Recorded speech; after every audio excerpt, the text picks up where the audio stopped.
Hello everyone, কেমন আছো সবাই? আশা করি ভালো আছো। আমিও খুব ভালো আছি। আজ সকাল থেকেই বেশ রোদ্দুর ছিল, হঠাৎ করে কেমন বৃষ্টি নেমে পড়লো দেখো। কেন বৃষ্টি নেমেছে জানো? আমি আজকে জামা কাপড় কেচেছি না, তার জন্য বৃষ্টিটা নেমে পড়েছে। যাই হোক, বৃষ্টি হোক আর যাই হোক, ওয়েদারটা কিন্তু খুব সুন্দর হয়ে গেল। প্রচণ্ড গরম পড়েছিল, তার সাথে সাথে বৃষ্টি হয়ে আমাদের মনও ঠান্ডা হয়ে গেল আর ওয়েদারটাও ঠান্ডা হয়ে গেল। আর এইদিকে দেখো আমার ফুলগুলো কত সুন্দর ফুটেছে। আর এইদিকে আমি ঘরে চলে এলাম, কারণ এখন সকাল 9:30 মতো বাজে আর আয়াত এই সময়তেই ঘুমিয়ে গেছে।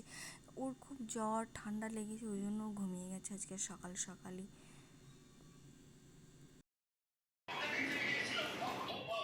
যেদিন কি কাচাকুচি করবো সেদিন কি রোদ হবে দিয়ে আবার বৃষ্টি।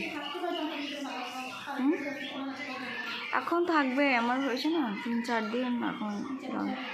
আমার এখনও মনে হচ্ছে পিঠে যন্ত্রণা, জ্বর, ওইটাই তো মেন।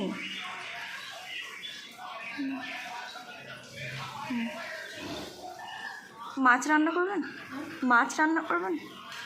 কাটাকুটি তো সব হয়ে গেছে, গ্যাসে দেবেন তো? গ্যাসে দেবেন তো?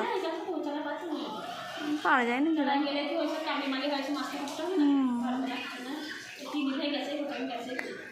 তাছাড়া আবার কিছু কারণ এই জ্বরটা খুব খারাপ গো, খুব খারাপ জ্বর। আর এইদিকে মা সবজি কাটছে আর কি।